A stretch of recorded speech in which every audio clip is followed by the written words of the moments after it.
Hello guys, welcome to my channel again. And today we'll be talking about this pressure, this craze among African women, to look so un-African, trying to portray or try to channel the European image.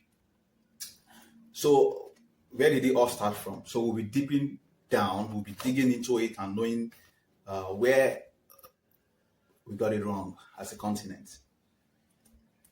Okay, so in my own opinion, I would say it's not just it's not just about vanity. It's not just about vanity. I see this as something rooted in centuries of colonialism, global beauty standard, and systematic discrimination. And also, I will add modern day capitalism. So it's not a laughing matter, but I just have to laugh because this craze about we've on, trying to attach things that are not actually, trying to become what you're not, you're not. Even in 1,000 years, if nature or if the universe permits people to live 1,000 years, you cannot forget about what evolution has said about evolving from ape to. You cannot evolve into European. Speaking about black women, it's not possible. I think this is just something rooted in a kind of inferiority complex that was brought about by colonialism, where at some point the slave will want to look like the master because he now mirrors a vision of beauty through the eyes of the master. Are you getting the point? I will explain further. I'll be factual here. Wig didn't actually start with Europeans. No, it didn't. Now let me take you back to the era of the ancient Egypt. I'll take you back to ancient Egypt. But before that, let's pick some points. I want to actually build a solid foundation before I continue. So that we don't sink along the way in this topic. I want to pick points as where nature has always got it 100% correct.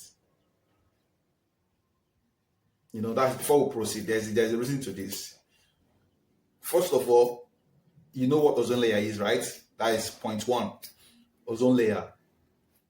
Ozone layer is a layer that actually limits the heat, the direct exposure of the sunlight to the earth. That is so that the sunlight doesn't get too hot when it emits into the earth, right? That's the ozone layer for you. And in the years of gas flaring by companies, factories, and automobiles, the ozone layer has been affected. It now has some kind of damages, cracks, holes, and that is why we are not experiencing things like global warming, where when it gets cold, it gets too cold. When it gets hot, it gets extremely hot. All thanks to that damage, ozone layer, right? Okay. Another point would be deforestation, where human beings we've put down so much trees than we've planted. If we allow nature just become nature, we'll have so much trees because they grow by themselves. In fact, you don't even need to plant. No, the reason why we plant these days is because we've put down more than we should have put down. So deforestation, and not just trees, natural forest and everything we've just put down, just keep pulling down because we want to erect estates, buildings, So that is point two. The third point will be dense population, where humans just populate a certain area, we just migrate to a certain area, a city, populate it such that there will even be space to erect new buildings. And they will now start saying that the world is overpopulated. How many of you guys think you are? This earth is so massive that it will take like another billion years for it to get too populated. As new people are being born, people are still going down 6 feet. So how can you overpopulate the earth? It's not possible. People are living urban settlement, rural settlements, villages, counties, and all concentrating in the cities. Why then do you think you won't have dense population, overpopulation in those places where people are gathering? Travel to counties, to villages, you see that the earth itself is underpopulated. So the idea of having that, seeing the earth as being overpopulated is not really right. Okay. Another point is this natural cycle of oceans, where ocean is now being infringed by human activities, where you have plastics and debris and everything of human waste in oceans, such that the natural cycle has been altered. Are you understanding? Another one is this artificial storage of edibles. By right, by nature, humans are not supposed to store things that are meant to be eaten. When you cultivate the one that will be enough for you for a while, when it gets exhausted, you cultivate another one. Even if you want to store, it has to be by natural means. The moment you start refrigerating, pouring chemical substance on things to store them, you've altered their natural state. So I'm picking points where nature has been right. So if these activities are left in their natural state, there won't be issues.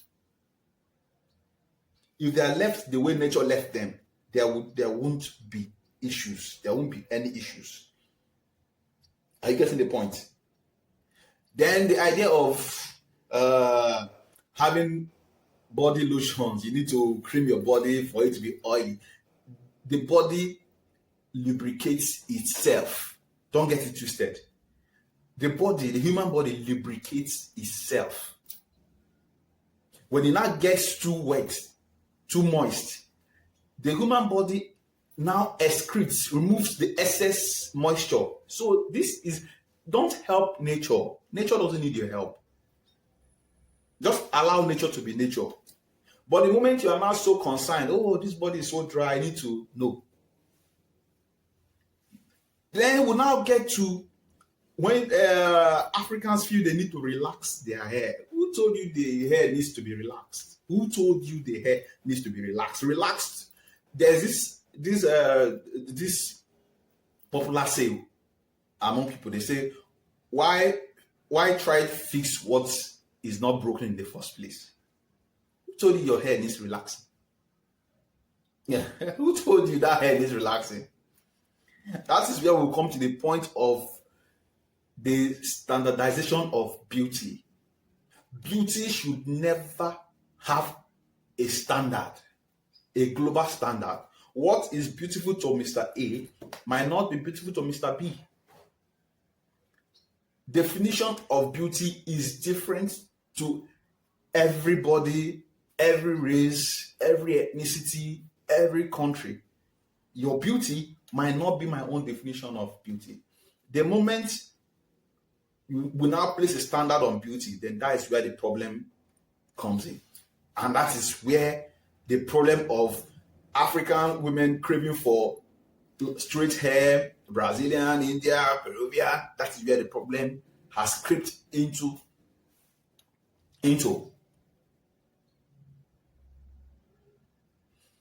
Okay, now let's go back to Egypt, like I wanted to take you guys.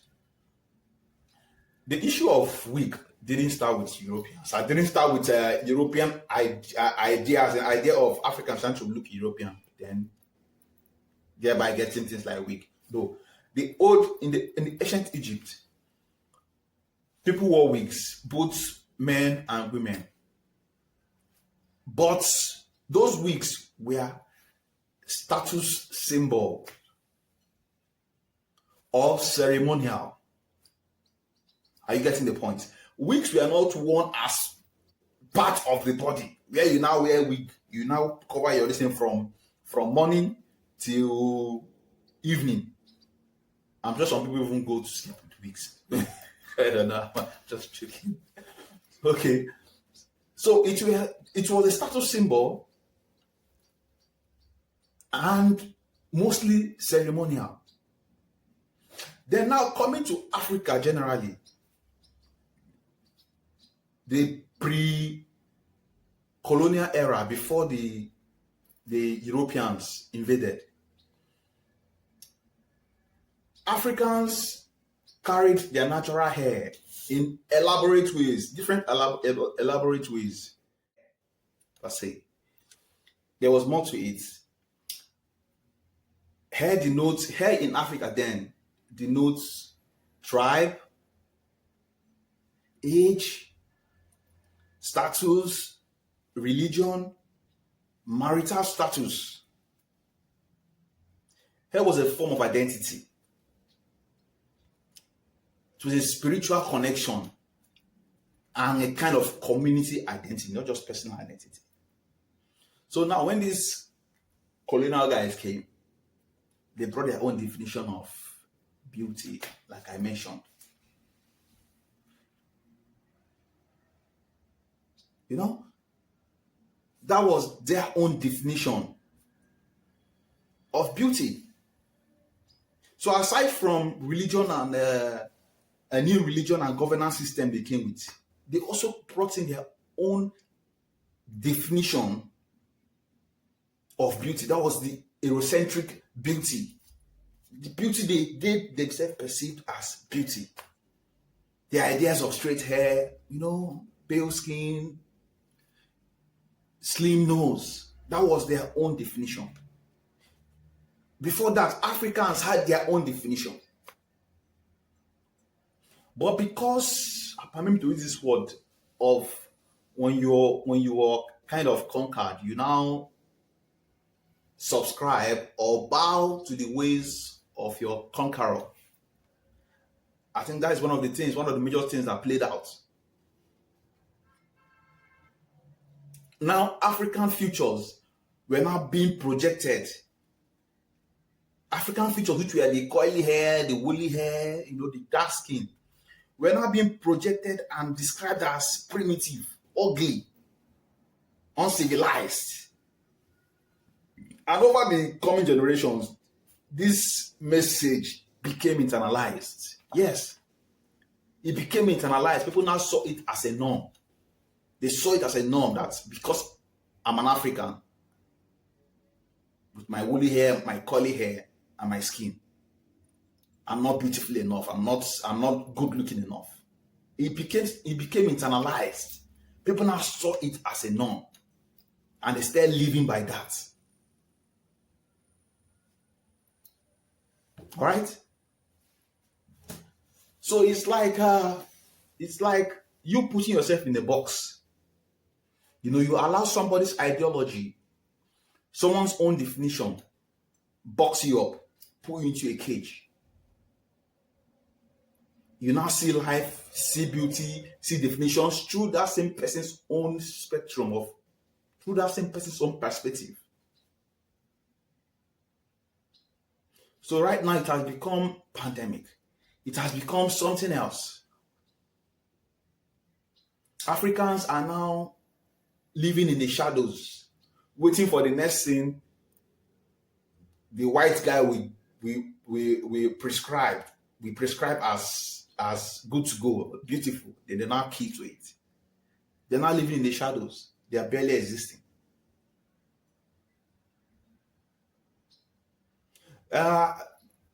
Was it about 15 years ago? This Black American comedian, Chris Rock, he produced a documentary he called Good Hair, a documentary that was aimed to projecting the black African hair, the African hair, the woolly hair. You know, these documentaries too came around the world. They traveled to India, traveled to some part of the world to find out this spark.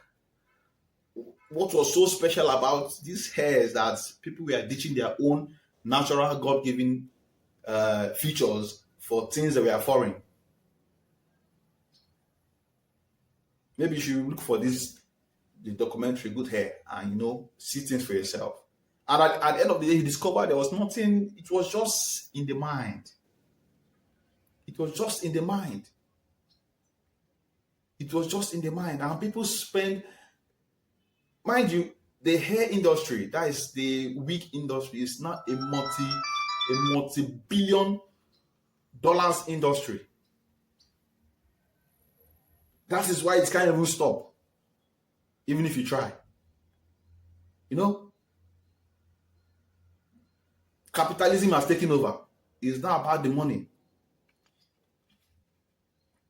There's now a new definition of beautiful.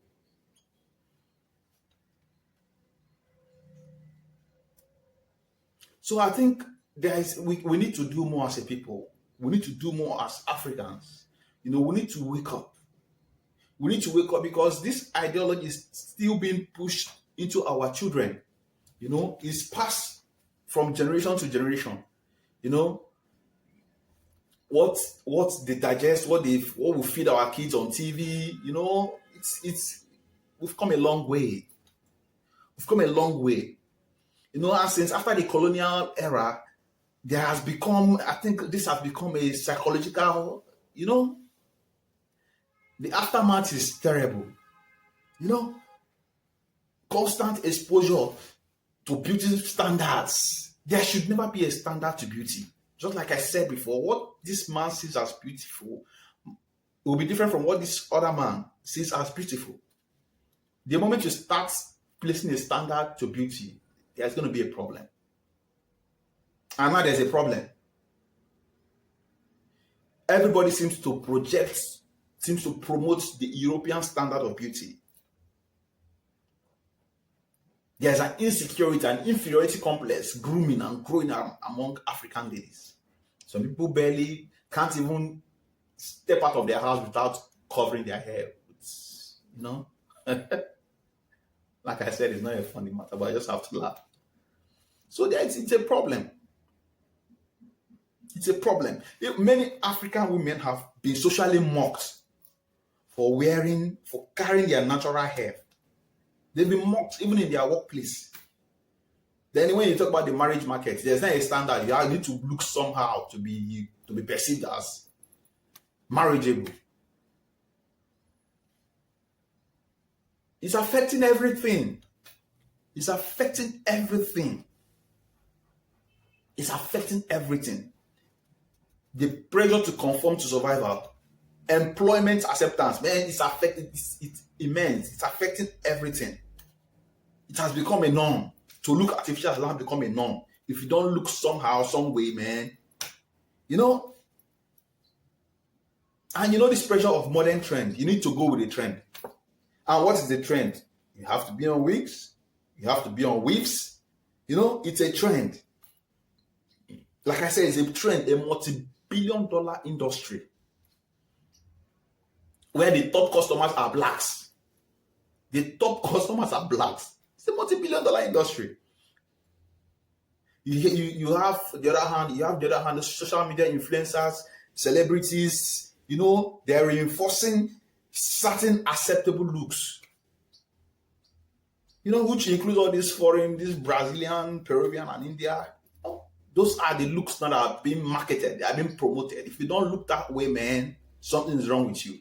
The system is locked in inferiority. The system is locked in inferiority. Mothers projecting nonsense. Mothers projecting artificial, self-inflicted pressure on their daughters. Their daughters grow up, in turn project the same thing, the same energy to their own children. It goes on and on and on. And that's how you inflict a generation with a virus without knowing it. A virus. If only people know the content of these chemicals, all these hair relaxing chemicals, all these beauty products. If only people know. If only people know. Most people who even work in this industry who produces, they don't use it. They don't even allow their family to use it. It's all about the money.